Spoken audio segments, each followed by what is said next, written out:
ఇక దేశీయ స్టాక్ మార్కెట్లు ఇవాళ లాభాల్లో ముగిశాయి. అంతర్జాతీయ మార్కెట్ల నుంచి ప్రతికూల సంకేతాలతో ఉదయం నష్టాల్లో ప్రారంభమైన సూచీలు ఐసీఐసీఐ, మహీంద్రా అండ్ మహీంద్రా వంటి షేర్లలో కొనుగోళ్ల మద్దతుతో రాణించాయి.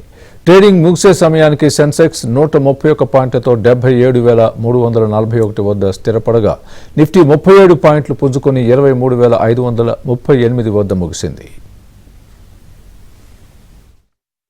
ప్రతికూల సంకేతాలతో ఉదయం నష్టాల్లో ప్రారంభమైన సూచీలు ఐసీఐసీఐ, మహీంద్రా అండ్ మహీంద్రా వంటి షేర్లలో కొనుగోళ్ల మద్దతుతో రాణించాయి.